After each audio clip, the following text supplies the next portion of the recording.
எல்லாரும் பப்ளிக் எக்ஸாமுக்கு last minute preparation போயிட்டுருக்கா?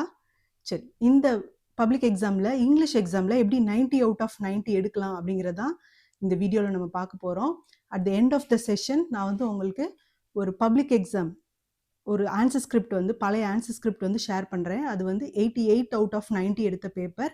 1 marks வந்து 2 1 மார்க் வந்து தப்பாயிடுச்சு.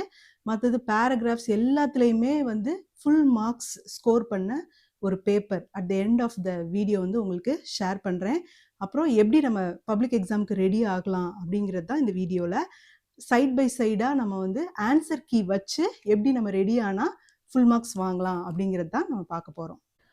ஃபஸ்ட் உங்களுக்கு இந்த கீ ஆன்சர் பாருங்கள். இந்த கீ ஆன்சரில் என்ன இன்ஸ்ட்ரக்ஷன்ஸ் கொடுத்துருக்காங்கன்னு உங்களுக்கு ஃபஸ்ட்டு ரீட் பண்ணி காட்டுறேன்.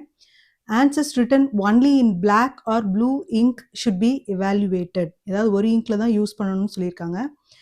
Full marks should be awarded only for the answers without any spelling mistakes and grammatical errors. கண்டிப்பாக பார்ப்பாங்க. இங்கிலீஷ் பேப்பர் பொறுத்த வரைக்கும் நீங்கள் 90 அவுட் ஆஃப் 90 எடுக்கிறீங்கன்னா உங்கள் பேப்பரை அந்த ஹால் ஃபுல்லாக எத்தனை டீச்சர்ஸ் இருக்காங்களோ அத்தனை பேர் வெரிஃபை பண்ணி அதில் எல்லாம் தப்பிச்சு வந்தால் தான் உங்கள் பேப்பருக்கு வந்து அந்த 90 அவுட் ஆஃப் 90ங்கிறதே கிடைக்கும். Answers for more than specified number of questions should be struck and labeled as extra. சரி, நமக்கு வந்து அந்த ஆன்சர் ஸ்கிரிப்ட் பார்க்கும்போது உங்களுக்கு தெரியும், முன்னாடி வந்து ஃபுல்லாக மார்க்ஸ் வந்து போடுறதுக்கு பாக்ஸாக இருக்கும். அதிலே தெரிஞ்சிடும் நீங்கள் வந்து எக்ஸ்ட்ரா எழுதியிருந்தீங்கன்னா. அதனால எத்தனை கொஸ்டின் கேட்டிருக்காங்களோ அதுக்கு மட்டும் ஆன்சர் பண்ணுங்கள், எக்ஸ்ட்ரா ஆன்சர் பண்ணாதீங்க. எது நல்லா தெரியுதோ அது மட்டும் பண்ணுங்கள். Answers without question numbers should not be evaluated. So எல்லா கொஸ்டினுக்கும் ஆன்சர்ஸ் கரெக்டாக எழுதியிருக்கீங்களா, எல்லா கொஸ்டின் ஆன்சர்ஸ்க்கும் கொஸ்டின் நம்பர் போட்டிருக்கீங்களா அப்படின்னு சொல்லிட்டு நல்லா தரோவாக செக் பண்ணிக்கோங்க. இப்போ எனி 4ன்னு கேட்டிருந்தாங்கன்னா 4ம் எழுதியிருக்கீங்களா, அதுக்கு கொஸ்டின் நம்பர் கரெக்டாக போட்டிருக்கீங்களா அப்படிங்கிறத கரெக்டாக செக் பண்ணிக்கோங்க. நெக்ஸ்ட் வந்து இன் part 1 question number 1 to 20 marks should not be awarded if the option codes and the corresponding answers don't match in case the student has written both. So option ஒன்றும் answer வேறையும் எழுதி வச்சுருந்தீங்கன்னா அதுக்கும் marks போட மாட்டாங்க. Option இல்லாமல் answer எழுதியிருந்தீங்கன்னா அதுக்கும் mark போட மாட்டாங்க. கண்டிப்பாக கரெக்ட் ஆப்ஷனும் கரெக்ட் ஆன்சரும் வந்து நீங்கள் 1 to 20க்கு எழுதியிருக்கணும். ஃபஸ்ட்டு 1 to 20 1 மார்க்ஸ் வந்து தான் நமக்கு வந்து எப்பயுமே ஒரு டஃப்பாக இருக்கக்கூடியது. மற்றதுலாம் கூட நம்ம படித்து மார்க் எடுத்துடலாம். பட் 1 மார்க்ஸில் நம்ம ரொம்பவே கான்சென்ட்ரேட் பண்ணணும். கைடை வச்சு 1 மார்க்கெல்லாம் ரிவைஸ் பண்ணிட்டு வச்சுட்டு இருக்கீங்களா, கைடை தூக்கி அந்த பக்கமாக வைங்க. முதல்ல உங்களோட இங்கிலீஷ் டெக்ஸ்ட் புக்கை எடுங்க. சரியா? சினானிம்ஸ் பொறுத்த வரைக்கும் நம்ம டெக்ஸ்ட் புக்கில் இருக்கிற புக் பேக் தான் நமக்கு வந்து ரிப்பீட்டடாக வருது. அதனால டெக்ஸ்ட் புக்கில் இருக்கிற புக் பேக் சினானிம்ஸை முதல்ல தரோ பண்ணுங்க. அடுத்து ஆன்டனிம்ஸ் வந்து பார்த்தீங்கன்னா அது வந்து கைடில் இருந்து தான் பார்க்கணும். ஏன்னா நமக்கு ஆன்டனிம்ஸ் வந்து புக் பேக்கில் கம்மியாக இருக்குது. ஃபஸ்ட்டு புக் பேக் முடிச்சுட்டு அதுக்கப்புறமா என்ன பண்ணுங்கள், ஆன்டனிம்ஸ்க்கு வந்து கைடுக்கு போகலாம். ஓல்டு கொஸ்டின் பேப்பர்ஸு ரிவிஷன் எக்ஸாமுக்கு வந்தது அது எல்லாத்தையுமே எடுத்துட்டு ஆன்டனிம்ஸ் எப்படி கேட்டிருக்காங்க, என்ன மாதிரி கொஸ்டின்ஸ் வந்திருக்கு அப்படின்னு சொல்லி பாருங்கள். அண்ட் ஆன்டனிம்ஸ் வந்து என்ன பண்ணலாம் அப்படின்னா ஆப்ஷன்ஸை வச்சே நம்ம வந்து ஆன்சர் சூஸ் பண்ணலாம். ஆப்ஷன்ஸ் வந்து ஒரு 3 ஆப்ஷன்ஸ் வந்து அதோட சினானிமாக இருக்கும். ஏதாவது ஒரு ஆப்ஷன் மட்டும் ஆட் ஆன் அவுட்டாக அதோட கொடுத்துருக்கிற வேர்டோட ஆன்டனிமாக இருக்கும். ஸோ அந்த மாதிரி நம்ம வந்து ஆன்டனிம்ஸ் வந்து சூஸ் பண்ணிக்கலாம். நெக்ஸ்ட் வந்து பார்த்தீங்கன்னா இடியம்ஸ். இடியம்ஸ் வந்து நமக்கு புக் பேக்லேயும் புக் இன்சைட்லேயும் நிறைய இடியம்ஸ் இருக்குது. புக் பேக்கில் 109லேயும் 117லேயும் நமக்கு இடியம்ஸ் இருக்குது. அது இல்லாமல் புக் இன்சைட்லேயும் நமக்கு வந்து இடியம்ஸ் இருக்குது. எப்படி இருக்குது அப்படின்னா நமக்கு வந்து சப்ளிமெண்ட்ரி ரீடரில் வந்து ப்ளே கொடுத்துருப்பாங்க இல்லையா, அந்த ப்ளேலாம் உள்ள நிறைய இடியம்ஸ் வந்திருக்கும். ஸோ அதெல்லாம் வந்துட்டு நம்ம ஒரு வீடியோவாகவே போட்டிருக்கோம். அந்த வீடியோ போய் பாருங்கள். ஒரு குவிஸ் மாதிரி ஒரு இன்ட்ரெஸ்டிங்கான ஒரு பார்க்குறதுக்கு இன்ட்ரெஸ்டிங்காக இருக்கும். ஸோ அந்த வீடியோ போய் பாருங்கள். புக் இன்சைட் இடியம்ஸும் அதில் வந்து இருக்குது. நெக்ஸ்ட்டு ஃப்ரேசல் வேர்ப்ஸ் கண்டிப்பாக கேட்பாங்க. இடியம்ஸும் ஃப்ரேசல் வேர்ப்ஸும். ஃப்ரேசல் வேர்ப்ஸ் வந்து பேஜ் நம்பர் 7லேயும் 118லேயும் இருக்குது. ஃபஸ்ட்டு புக் பேக்கை முடிங்க, அதுக்கப்புறமா வந்து கைடுக்கு போய்க்கலாம். அடுத்து பொலைட் ஃபார்ம்ஸ் கண்டிப்பாக உனக்கு வருது. 150ல் இருக்குது. காம்பவுண்ட் வேர்ட்ஸ் 150ல் நமக்கு நிறைய காம்பவுண்ட் வேர்ட்ஸ் கொடுத்துருக்காங்க. த வேர்ல்டு ஃபேமஸ் அந்த மாதிரிலாம் இருக்குது. அதெல்லாம் ரிப்பீட்டடாக வந்திருக்கு. அந்த காம்பவுண்ட் வேர்ட்ஸ் வந்து 2 டைப்ஸாக நமக்கு கேட்குறாங்க. ஒன்று வந்து the word that can be placed before the word அப்படின்னு சொல்லிட்டு ஒரு வேர்டு கொடுத்துட்றாங்க. அந்த வேர்டுக்கு பிஃபோரா வருதா இல்லை ஆஃப்டரா நம்ம போடணுமா அப்படிங்கிறத நம்ம கொஸ்டினை ஒன்ஸ் ஆர் ட்வைஸ் நல்லா ரீட் பண்ணிட்டு நல்லா அண்டர்ஸ்டாண்ட் பண்ணிட்டு அதுக்கப்புறமா இதுக்கெல்லாம் ஆன்சர் பண்ணுங்க. அடுத்து இன்னொரு காம்பவுண்ட் வேர்டு என்ன கொடுக்குறாங்க அப்படின்னா correct combination, noun plus noun, verb plus noun அந்த மாதிரி எல்லாம் கொடுத்துட்றாங்க. ஸோ வேர்டை கொடுத்துட்டு சூஸ் பண்ணலாம், இல்லை நவுன் பிளஸ் நவுன் அவங்க கொடுத்துட்டு வேர்ட்ஸில் ஆப்ஷனாக கொடுத்துருவாங்க. அந்த வேர்ட்ஸை நம்ம சூஸ் பண்ணி எழுதுகிற மாதிரி இருக்கும். நெக்ஸ்ட் வந்து ப்ரிப்போசிஷன்ஸ், ப்ரிப்போசிஷனல் ஃப்ரேசஸ், லிங்கர்ஸ் இதெல்லாம் வந்துட்டு நம்ம புக் பேக்லேயே இருக்குது. இந்த புக் பேக்கில் இருக்கிறது தான் ரிப்பீட்டடாக வருது. நம்ம ஆனால் புக் பேக்கே பார்க்காம என்ன பண்ணிடுறோம், நேராக கைடுக்கு போயிட்டு இஷ்டத்துக்கு பார்க்குறோம். அப்போ புக் பேக் சரியாக பார்க்காதனால நமக்கு வந்து மார்க்ஸ் போயிடும். ப்ரிப்போசிஷன்ஸ் வந்து பேஜ் நம்பர் 45ல் இருக்குது. ப்ரிப்போசிஷனல் ஃப்ரேசஸ் வந்து 46லையும், லிங்கர்ஸ் வந்து 47 and 48லையும் இருக்குது. ஃபஸ்ட்டு போயிட்டு இதை நல்லா தரோ பண்ணுங்க. அடுத்து ப்ரிஃபிக்ஸ் சஃபிக்ஸ். ப்ரிஃபிக்ஸ் சஃபிக்ஸும் பார்த்தீங்கன்னா பேஜ் நம்பர் 7ல் இருக்குது.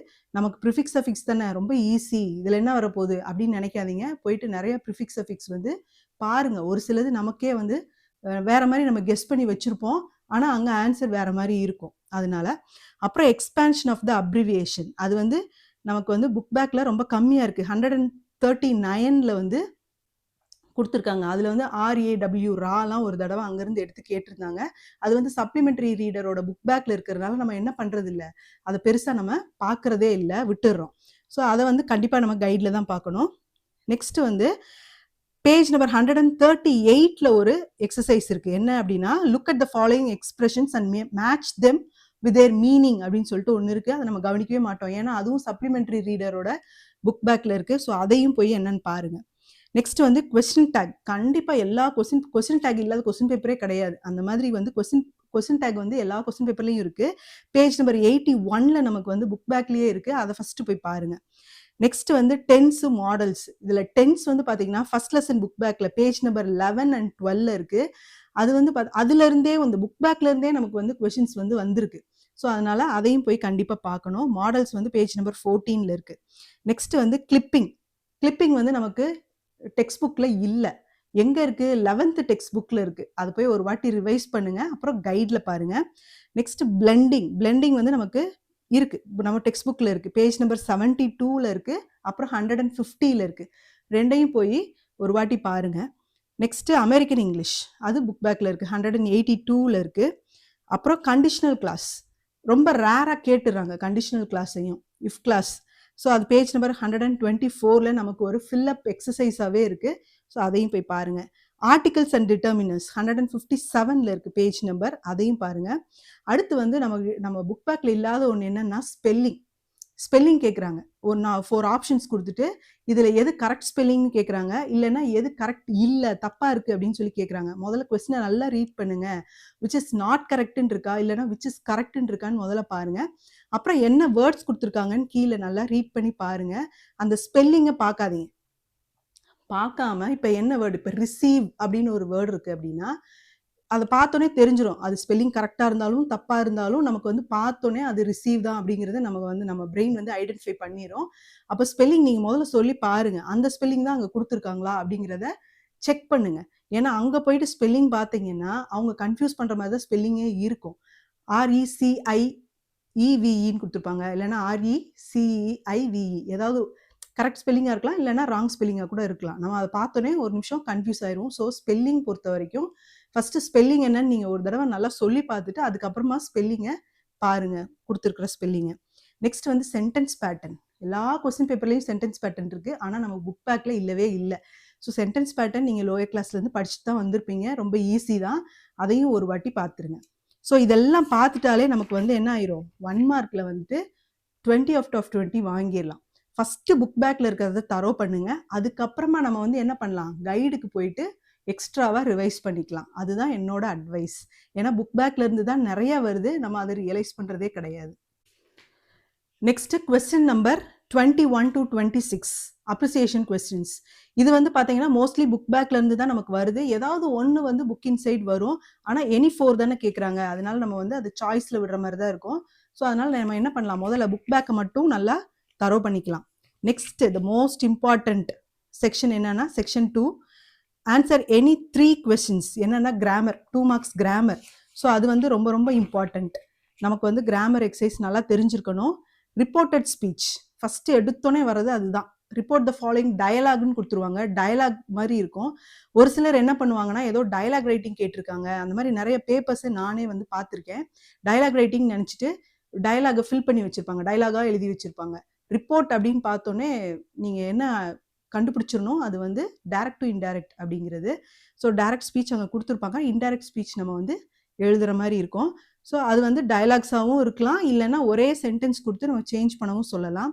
நமக்கு புக் பேக்லேயே இருக்குது. பேஜ் நம்பர் 15ல் அப்புறம் லாஸ்ட்டில் கிராமர் எக்ஸசைசஸ் அப்படின்னு சொல்லி டெக்ஸ்ட் புக்கில் கொடுத்துருப்பாங்க. 216, 217 இந்த 2 பேஜ்லேயும் 3 பேஜஸில் வந்து நமக்கு ரிப்போர்ட்டட் ஸ்பீச் இருக்குது. ஸோ அது முதல்ல நல்லா தரவாக பாருங்கள். Next active and passive voice நமக்கு 3 பேஜஸில் இருக்குது. 77, 78, 218 இந்த 3 பேஜஸில் இருக்கிறது தான் நமக்கு கொஸ்டின் பேப்பர்லேயே ரிப்பீட்டடாக வருது. ரொம்ப ரேராக தான் மாற்றி கொடுக்குறாங்க. மோஸ்ட்லி 90% வந்து நமக்கு புக் பேக்கில் இருக்கிறதுலையே ஒன்று வந்து வந்துடுது. அதனால புக் பேக்கில் இருக்கிற இந்த எக்ஸசைஸை நல்லா பாருங்கள். நெக்ஸ்ட்டு சிம்பிள் காம்ப்ளெக்ஸ் காம்பவுண்ட் வந்து ஓரளவுக்கு ஈஸியாக தான் வரும். ஒன்று வந்து என்ன வரும், இந்த தோ பட் பேர் வரலாம், இல்லைனா ஆஸ் அண்ட் ஸோ பேர் வரலாம். இதில் ஏதாவது ஒன்று கேட்கலாம். இல்லைனா பேஜ் நம்பர் 219ல் நமக்கு ஒரு எக்ஸசைஸ் இருக்குது. அதையும் நல்லா தரவாக பாருங்கள். நெக்ஸ்ட்டு வந்து கம்பைன் த சென்டென்சஸ் அப்படின்னு சொல்லியே நமக்கு வந்து நம்ம புக்கில் 3 பேஜஸில் அது மாதிரி கொடுத்துருக்காங்க. அதை போயிட்டு கண்டிப்பாக பாருங்கள். ஏன்னா அந்த 3 பேஜஸ்லேருந்தும் நமக்கு கொஸ்டின்ஸ் வந்து ப்ரீவியஸ் இயர்ஸில் வந்திருக்கு. பேஜ் நம்பர் 48ல் ஒரு எக்ஸசைஸ் இருக்குது. 220ல் ஒரு எக்ஸசைஸ் இருக்குது. அப்புறம் பேஜ் நம்பர் 156ல் using participles, combine the sentences using participles அப்படின்னு சொல்லிட்டு ஒரு எக்ஸசைஸ். ஸோ இந்த 3ஐயும் வந்து கண்டிப்பாக பார்த்துருங்க. ஏன்னா இந்த 3லேருந்து அடிக்கடி வருது. நெக்ஸ்ட்டு வந்து பார்த்தீங்கன்னா அன்லெஸ்ன்னு ஒரு இருக்கும். பேஜ் நம்பர் 125ல் இருக்குது இந்த எக்ஸசைஸ். உங்களுக்கு எல்லாம் தெரிஞ்சிருக்கும். Use if without rewrite using if without changing the meaning அப்படின்னு சொல்லிட்டு அன்லெஸ் கொடுத்துருப்பாங்க. இஃப் யூஸ் பண்ணி நம்மளை அந்த சென்டென்ஸை சேஞ்ச் பண்ண சொல்லியிருப்பாங்க. 125ல் இருக்குது. கண்டிப்பாக போயிட்டு அந்த எக்ஸசைஸ் போட்டு பாருங்கள். கண்டிப்பாக அதுலேருந்து இப்போ ஃப்ரீக்வெண்ட்டாக வருது அந்த இதுலேருந்து.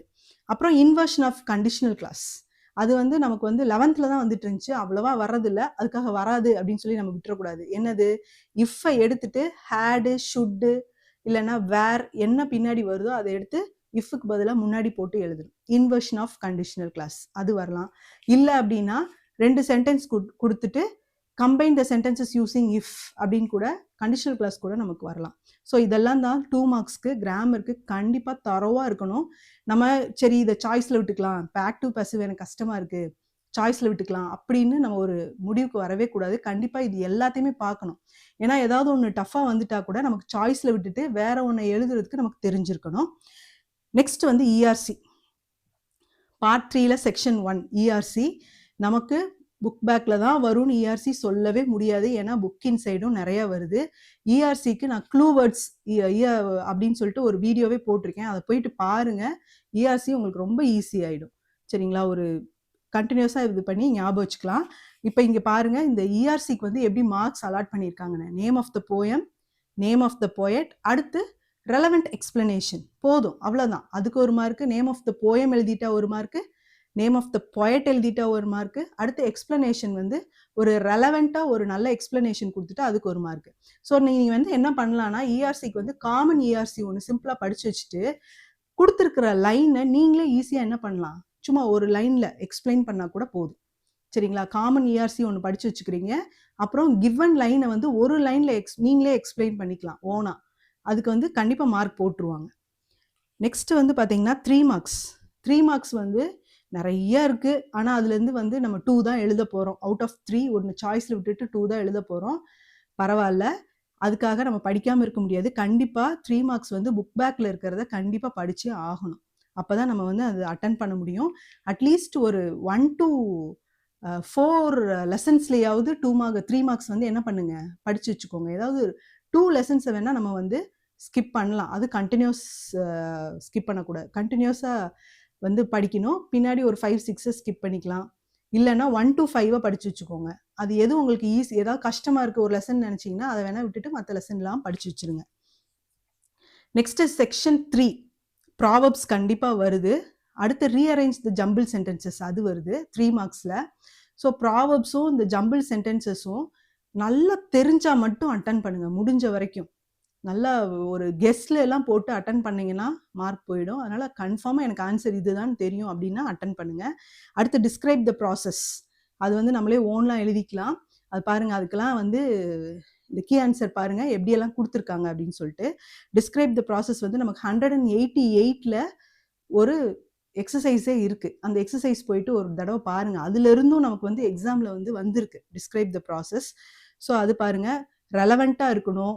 அந்த சென்டென்சஸ் ரொம்ப வந்து காம்ப்ளிகேட் பண்ணி சென்டென்சஸ் எல்லாம் எழுதாதீங்க. சிம்பிளா எழுதுங்க டிஸ்கிரைப் த ப்ராசஸ்க்குலாம்.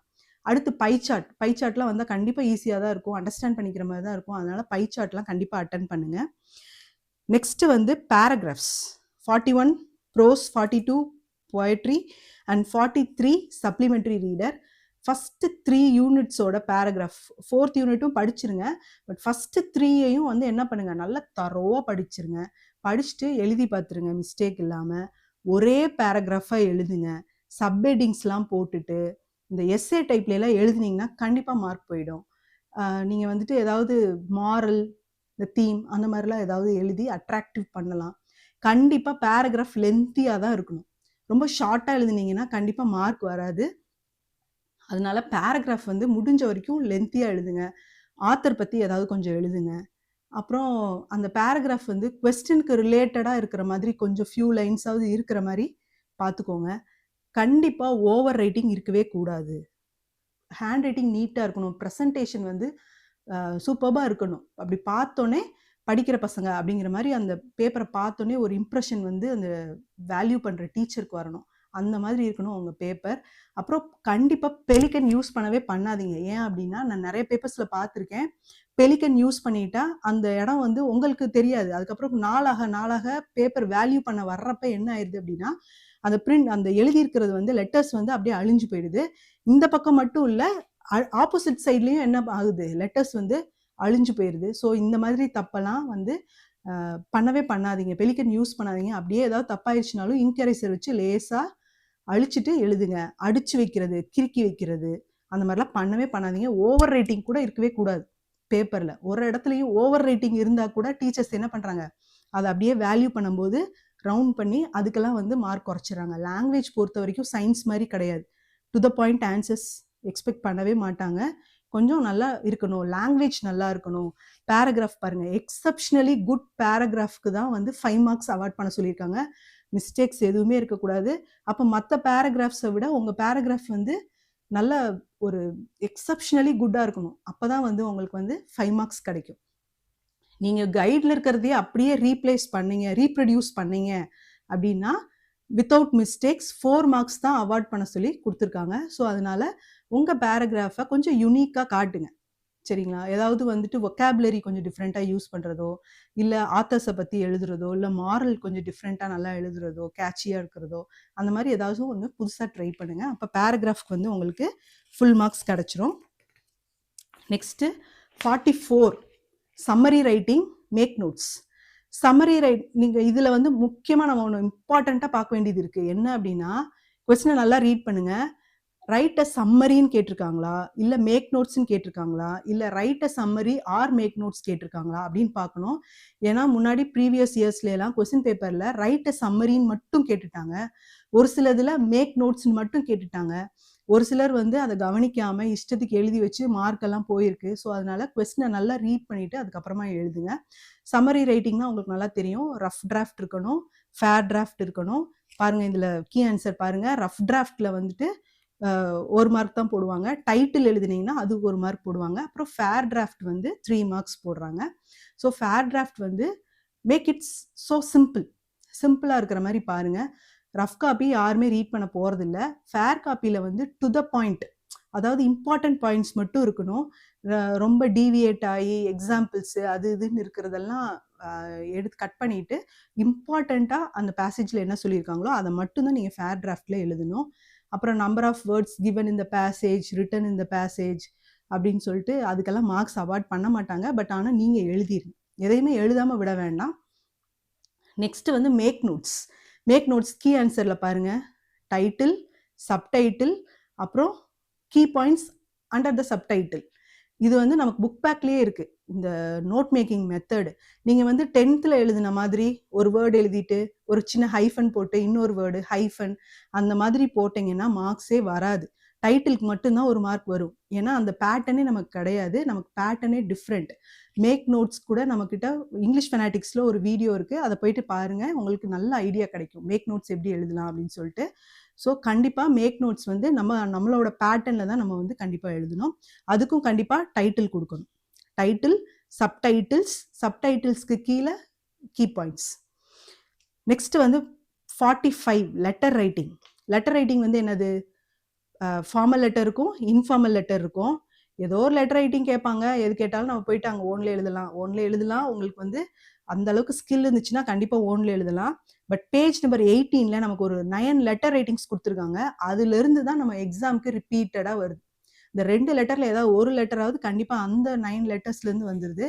அதனால் போயிட்டு ஒரு வாட்டி எடுத்து பாருங்க, அது என்ன லெட்டர் ரைட்டிங் அங்கே இருக்குது அந்த பேஜ் நம்பர் 18ல அப்படின்னு சொல்லிட்டு.